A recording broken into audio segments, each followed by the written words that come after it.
Archive subject U.N.K.N agency documentation. Info classified U.N.K.N file number 147-A. Status active. Subject ID Aazoka'awa. Alias memory loss. Mental distortion. Death. First known encounter redacted 1741. Last known encounter February 17th. 2024, 7:14 a.m. File type entity number 192-A.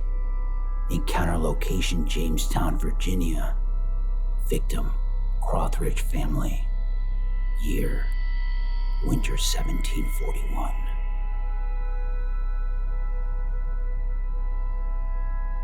William, I told you to keep the window closed.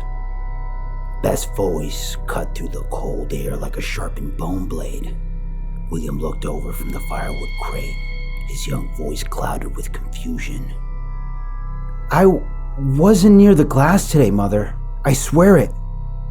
Beth raised a brow as she stepped towards the window. The fire behind simmered low but cracked with might. Her voice softened but only slightly. That's the third time it's been open today, William.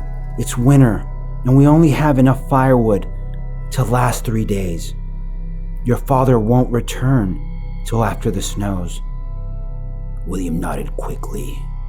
Yes, Mother. He darted out the door to collect his toys before supper. Beth stared out the open window for a moment longer, then slammed it shut with one hand. Her fingers lingered on the latch. Something was wrong, a feeling that began to creep inside the mother, a feeling she couldn't shake. Just outside, a small black crow sat perched on a bare branch of an old cedar. Its body was still, almost too still. It wasn't watching her. It was staring directly at the tree bark, its beak slowly opening and closing, silent, repeating, as if whispering to the bark itself. Beth squinted. Do crows do that? She whispered to herself. The longer she watched, the more the bird seemed wrong. Too small for a crow, its feathers were slick with dark red. Blood dripped from its beak, thick, wet drops that pattered into the snow below like ink on canvas. Dirty bird, she muttered under her breath. The crow stopped instantly. It turned its head slowly, made direct eye contact with her. Beth froze. The crow's eyes were wrong. Not gone, pushed back, sunken deep into its skull as if trying to hide from light. Her breath caught. Then came the sound of piercing ragged caw that cracked through the window pane, like a scream through a nightmare. Beth stumbled back, knocking over a small tin bowl of peeled potatoes. She gripped the counter, heart pounding. It's just a bird, she whispered, trying to smile. But her palms were wet with sweat. The sound was still ringing in her ears. Outside the window, the crow hadn't moved, hadn't blinked, and the blood continued to drip. Each drop seemed to swell. Beth stared at the puddle beneath the bird. Blood began to stain the snow itself. Her heart began to pound as she grabbed the rag from the kitchen counter. She quickly wiped her hands and made her way to the door, called her son in once again. William, she called. I will not ask you again. Come inside. Supper's almost ready. The boy nodded and gathered the last of his toys. As he turned to run back in, his foot slipped. It was the blood. It had pooled underfoot, slick and silent. William collapsed, hitting the earth with a thud. Crimson soaked the boy's pants and hands. William! Beth screamed. Boy, I swear it. Your father will hear this. Frustrated now, she stormed outside, leaving the front door wide open. Behind her, a single crow entered the house without her noticing. She reached William in one stride, hoisting him to his feet. But the blood on his clothes made him impossible to grip. She steadied herself, She let him go and ordered him inside. She stared back at the tree. The crow was gone. She studied the tree for several seconds. At the tree's base stood a pool of blood. Elizabeth leaned in and narrowed her eyes as if the blood itself had a message for her. And maybe it did. The blood began to boil. Beth gasped, taking a step back, hands over her mouth. The blood bubbled and popped, alive, angry. Her boots sank deeper into the snow. She shivered. Was it fear or the cold? She rubbed her fingers together. She stared at the dark red substance. It was thick, oily, almost black. She turned, scanning the sky, the trees, searching for the crow. It's just a crow, Elizabeth, she whispered sharply. It's just a crow. But even she didn't believe it anymore. Dust swallowed the sky, making the already dreary gray the sky wore feel more alive. And then something caught her eye, white fragments scattered near the front porch. She knelt and picked one up. And as quickly as she picked it up, she dropped it. It was a bone, tiny, blood-stained trail of small bones led from the yard to her front door, seemingly coming from nowhere. In one motion, Beth rushed forward, slamming the door behind her, and locked it. Her breath escaped in icy clouds. Mom? Are you okay? William asked, his voice small and timid. Beth forced a smile, nodding slowly, but the bones still sat outside, and the dread inside her only grew larger. Her and William kept hearing it, a sound like a crow's caw, muffled, barely audible, coming from inside the walls. Sometimes far away, sometimes just over her shoulder. Before supper, Beth helped William change into clean clothes. Her fingers brushed against the strange dark stains in his skin. She scrubbed her hands after, but the substance clung stubbornly, especially to her left hand. It wasn't blood, it wasn't dirt. It wouldn't leave her skin. They sat to eat. Beth stared at her food and blinked. In an instant, the bread was black with mold, crawling with pale worms that writhed between the cracks. The stew bubbled with pus, meat slick and gray, as if it had been dead for months. Her stomach turned, she blinked again, and her food was back to normal. It's like the woman's mind was unraveling by the second. From inside the walls, the sound began again. Talons scraping against the wood, slow at first, then faster, heavier, like something alive was pacing just behind the plaster. It built until it was unbearable. The more she tried to ignore it, the louder it got. Beth pushed back her chair and stumbled to the window. The old wooden planks that made the floor creaked with every step she took. She told herself it was exhaustion, that all they needed was air. William protested in a small, frightened voice, but she insisted. Her frozen fingers worked the latch and the window cracked open, and there it was, the crow on the same cedar branch, facing the bark as before. But only now it was larger, nearly the size of a raven, grown impossibly in the space of 2 hours. Its beak moved in a slow whisper towards the tree, the sound too faint to hear. Beth's breath fogged against the glass. The crow stopped mid-whisper. Then its head twisted, a perfect 180 degrees like an owl, without moving its body. Something that would be impossible for an avian, and it stared directly at her soul. The silence pressed in thick and heavy. From its feet, the crow's shadow began to spill outward, spreading, twisting into coils of black fog that writhed against the snow. Beth's hands trembled, her breath caught. A sudden rush of wings, loud, violent, exploded behind her. Mother! William screamed from the kitchen. There's a crow in the house! A bird! Ah! His small hands flailed. Arms followed, swatting at the air. Beth spun towards him and froze mid-step. The rag in her hand slipped from her fingers, falling to the cold wooden floor with a soft thud. Her mouth opened, but no sound came out. Her body went rigid, her eyes fixed on what waited in the space between her and her son. A shadow so large it consumed the entire space of the home. The boy jerked back, knocking the chair to the floor, wailing his little arms at the air. Elizabeth tried to scream, but again nothing came out. Her knees began to shake, her hands trembled with fear. The shadow peeled off the wall, a sound like flesh sliding off bone.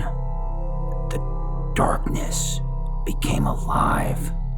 William screamed for his mother. The shadow started dripping, oozing. It formed into a decaying bird. Its talons dug into the wood below. It spread its wings and blood splattered the walls. The smell of rot and death consumed the small cabin. Elizabeth! It roared. It shook its head, slashing its massive beak towards the mortified woman. I know what you have done, Elizabeth. I know what you hide, Elizabeth. The 8-foot decaying crow with eyes deep glowing blue stared into Elizabeth's soul. Now tell me, Elizabeth, what is it that you fear? Its rancid breath seared strands of her hair. Urine ran down her legs. She was paralyzed with fear. The massive claw clawed its way behind her. In a matter of seconds, it leaned in, piercing its giant beak into the top of her head. It dug it deep into her skull. The sound of crushing cartilage and bone consumed and echoed around the room. Elizabeth's mouth wrenched open, unnaturally snapping bone as her jaw unhinged. Her face stretched downward, far beyond human limits. Her jawbone cracked as her mouth opened wider. Ah, yes, Elizabeth. It hissed. I see what you fear the most. It began to laugh, a laugh that was bone-chilling to any man. Crows began to erupt from inside of Elizabeth. Hundreds, then thousands of them exploded from her mouth. An impossible turn of wings and claws. They screamed as they filled the room, blackening the air. Elizabeth's body hit the floor. She was soaked in a cold sweat, her son shaking her, pleading. Mommy! Mommy, please! Elizabeth, groggy, slowly sat up. What? What happened? She struggled to let the words out. She looked into William's crying eyes. I don't know, Mommy. I don't know. You opened the window and you began to shake. I don't know. William hugged his mother. Elizabeth's hands wouldn't stop shaking. She wrapped her son in an embrace. She whispered into his ear. Everything's okay, my little one.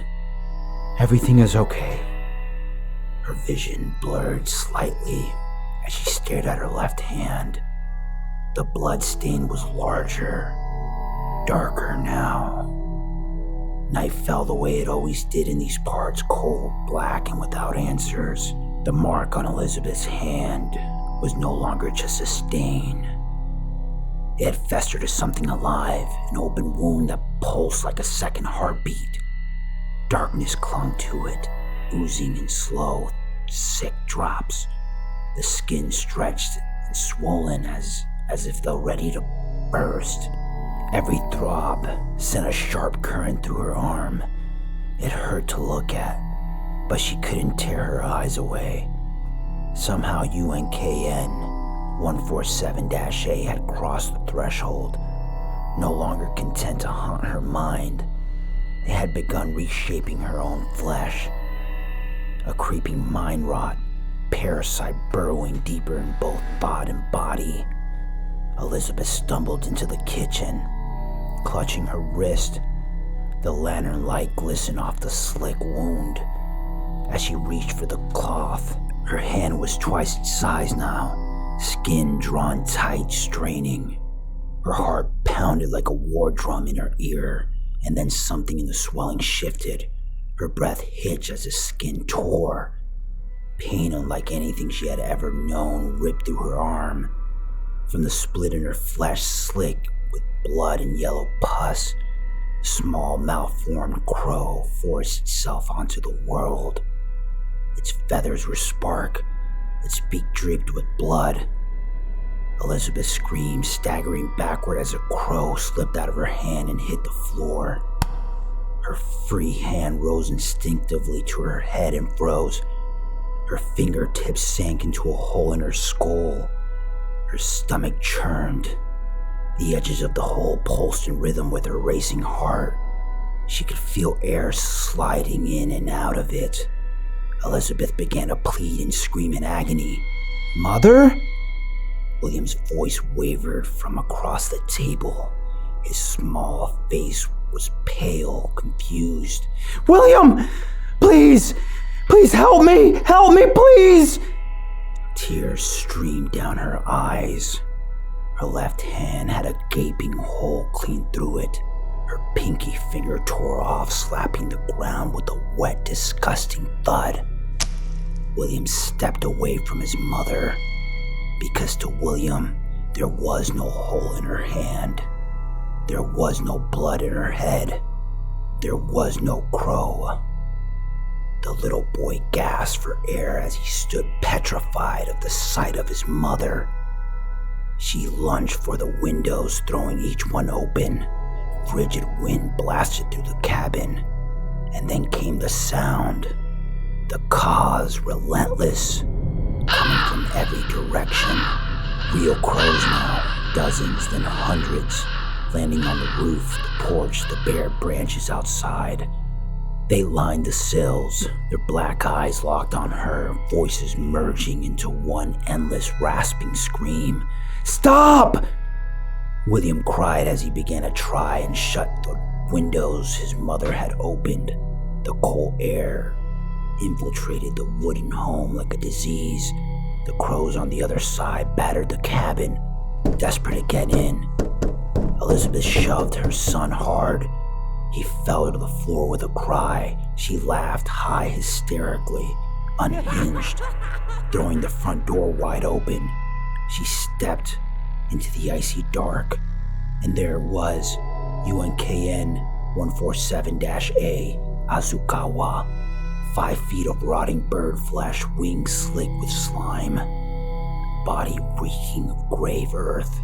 Its eyes glowed an impossible blue in the black. Blood dripped from its open beak as it leaned forward and roared, a sound like rusted metal tearing in half. William scrambled back, hands over his ears. The entity, 192-A, hissed in disgust. Tell me, Elizabeth, what is it that you hide? Elizabeth's tears turned red as blood streamed from her eyes and down her cheeks. Her head bled from the hole. Her left hand was gone now. I killed my mother to get her money to come to the new world. She blurted out as more blood oozed from her head. The crows erupted. They drove at her in a flurry of claws and beaks, tearing flesh, ripping hair, shrieking in rage. She flailed, running out the door, arms shielding her face. Aazoka'awa's massive wings opened and slammed shut with a thunderclap. The cabin door exploded inward. nearly breaking from its hinges, leaving the boy alone inside. The screaming went on for a minute, but it felt like hours. Then, silence.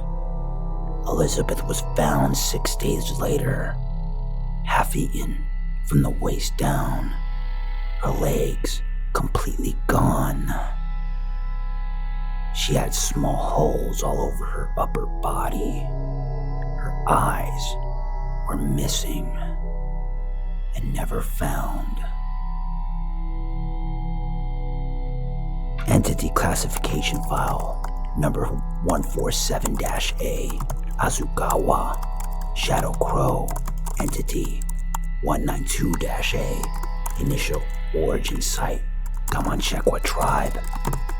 This ancient tribe believed this entity was not evil, but a warning sent from Rebu Makuhaka, a spiritual entity that guards the threshold between life and death.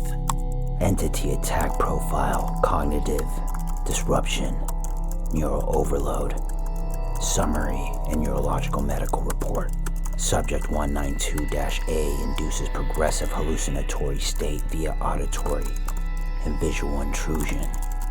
Target perceives physical infestation, avian hatching, bodily decay, not observable to external witnesses. Victim displayed rapid onset of disorientation and cognitive fragmentation. Secondary effects includes compulsion to open points of entry, doors, windows, etc., facilitating mass avian convergence. Elizabeth Crawford suffered total sensory integration collapse within an estimated 6 hours and 42 minutes of peak exposure. This collapse led to terminal neurological shock followed by possible cardiac arrest. The severity and rapid degradation suggests entity 192-A's hallucinatory assault is not purely psychological, but an invasive neurophysiological event targeting specific brain structures in sequence: amygdala, visual cortex, hippocampus, and frontal lobe, ensuring maximal fear amplification and minimal rational override. It's highly suspected that Beth post-mortem suffered from extensive scarring in the amygdala complex and optical lobe, indicating prolonged overstimulation of fear in the visual processing centers. Case 147-A outcome. Subject Elizabeth Crawford was found deceased 6 days later, post-incident, exhibiting extreme tissue loss consistent with avian predation. Left hand absent. Cranium damage indicates severe external trauma post-mortem. Victim's legs and eyes were never recovered. It's strongly believed Elizabeth's greatest fear was to be eaten alive. Contaminant status. Entity 192-A remains at large.